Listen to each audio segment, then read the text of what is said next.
Hello दोस्तों। इस video के अंदर हम लोग डिस्कस करने वाले हैं Indian railway finance corporation limited के बारे में, जिसके प्राइस के ऊपर फोकस करें तो लगभग 111 रुपये 59 पैसे की क्लोजिंग आप लोगों को लास्ट फ्राइडे मार्केट में देखने को मिलेगी। एंड इसका पैटर्न आप लोगों को मार्केट के अकॉर्डिंग ही देखने को मिलता है।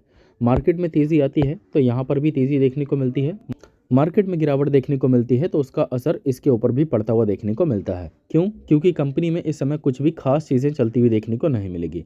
ठीक है, हालांकि कंपनी फाइनेंशियली फंडामेंटली अभी भी काफ़ी अच्छी है, पॉजिटिव है। बिजनेस के ऊपर फोकस करें तो ये कंपनी रेलवेज़ को फाइनेंस प्रोवाइड करने का कामकाज करती है, लोन प्रोवाइड करने का कामकाज करती है। अपने सेगमेंट में, अपने सेक्टर में ये कंपनी नंबर 1 पोजीशन होल्ड करती हुई देखने को मिलती है। यहाँ पर इसका कोई कॉम्पिटिटर देखने को नहीं मिलता। लेकिन अभी यदि हम इस कंपनी के प्रॉफिट्स के ऊपर फोकस करें तो आप लोगों को रिपीटेटिव देखने को मिलेंगे। ठीक है, कंपनी का जो फाइनेंशियल प्रॉफिट है कुछ खास बड़े चेंजेस के साथ देखने को नहीं मिलता। 1600 करोड़, 1200 करोड़, 1500 करोड़, 1500 करोड़, 1600 करोड़, 1700 करोड़, 1500 करोड़। ठीक है, जो नंबर्स पहले हैं वो बढ़ते भी हैं एंड काफ़ी सारे नए नंबर्स पहले के मुकाबले घटते भी हैं। लेकिन हाँ, कंपनी कंसिस्टेंसी मेंटेन करती है, कंपनी के प्रॉफिट जो हैं वो देखने को मिलते हैं। क्यों? क्योंकि रेलवेज़ की ग्रोथ अभी बहुत ज़्यादा होनी बाकी है। ठीक है, बुलेट ट्रेन्स हो गया, कई सारी चीज़ें हैं, कई सारी लाइंस हैं जिसके चलते फंड्स की ज़रूरत होगी। एंड इसमें ये कंपनी ज़रूर पैसा कमाने वाली है लोन प्रोवाइड करके। और सबसे बड़ी बात यह है कि कंपनी का जो ग्रॉस एनपीए है या फिर नेट एनपीए है वो टोटली ज़ीरो है। क्यों? क्योंकि सारा लोन जो है रेलवेज़ को प्रोवाइड होता है, गवर्नमेंट को प्रोवाइड होता है एंड वहाँ से सिक्योरिटी मिलती है कि पैसा तो मिलेगा ही। तो कंपनी भरोसेमंद है, कंपनी का बिजनेस भरोसेमंद है, कंपनी के प्रॉफिट्स भरोसेमंद है। लेकिन कंपनी की ग्रोथ वो डिपेंड करती है कंपनी की ग्रोथ के ऊपर, कंपनी के फाइनेंशियल ग्रोथ के ऊपर।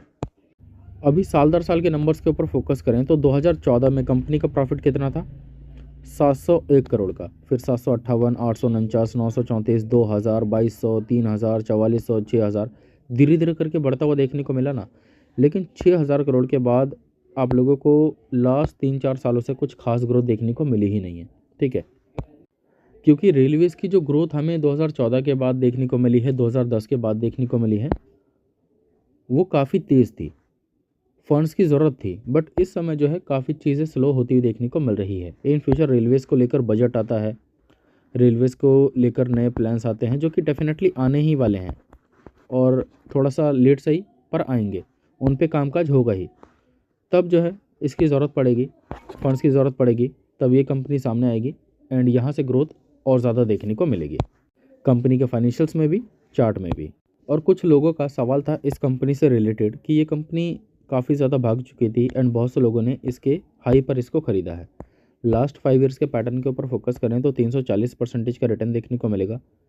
लिस्टिंग से तो ये कंपनी काफ़ी समय तक चली ही नहीं थी और जब भागी तो काफ़ी अच्छे खासे रिटर्न्स बना कर दिए। काफ़ी सारे लोगों ने तेज़ी में ख़रीदा, काफ़ी सारे लोगों ने 200 के ऊपर ख़रीदा है। ठीक है, काफ़ी सारे लोगों ने टॉप पर ख़रीदा है एंड वो लोग जो है अभी तक फंसे हुए हैं।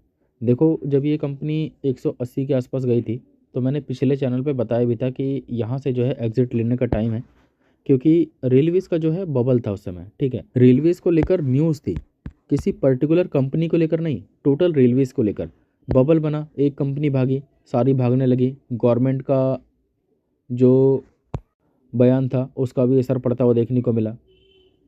डायरेक्टली मोदी जी कहते हुए देखने को मिले थे कि रेलवेज़ कंपनी में, गवर्नमेंट कंपनीज़ में पैसा लगा दो, आपका पैसा बनेगा। ठीक है, तो उन बातों का असर पड़ता है। बाद में कुछ खास चीज़ें देखने को नहीं मिली तो प्रॉफिट बुकिंग देखने को मिली। ठीक है, तो अभी क्या करें? देखो, मेरे हिसाब से जो इसका सपोर्ट है वो 110 के आसपास है। मैं कोई टारगेट नहीं दे रहा, मैं पहले ही बता दूं, मैं अपना अंदाज़ा बता रहा हूँ। इसका जो एक सपोर्ट है वो आप लोगों को 108 से 110 के बीच में देखने को मिलता है, लेकिन जो मेन टेक्निकल सपोर्ट है वो आपको 95 के आसपास ही देखने को मिलेगा। ठीक है, अगर इसके नीचे जाता है तो दिक्कत है।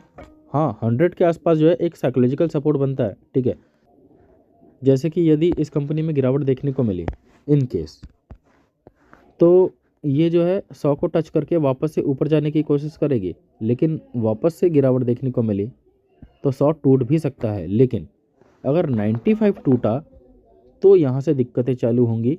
इसके अंदर गिरावट 80, 70 और सीधा 50 तक देखने को मिल सकती है, बट इसके चांसेस अभी काफ़ी कम है।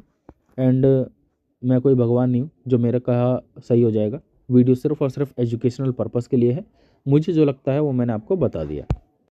जिन लोगों ने टॉप पर बाय किया है वो लोग अभी फंसे हुए हैं और वो आगे भी कुछ समय तक फंसे रहेंगे।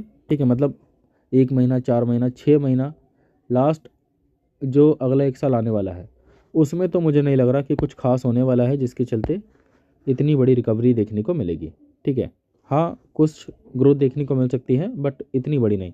कंसोलिडेशन थोड़ा सा लंबा चलता हुआ देखने को मिल सकता है और कंपनी के प्रॉफिट्स रिपीटेटिव देखने को मिले या फिर थोड़े से गिरावट में देखने को मिल गए। साल दर साल के नंबर्स ब्रेक होते हुए देखने को नहीं मिले। 100 के नीचे आता हुआ भी देखने को मिल सकता है।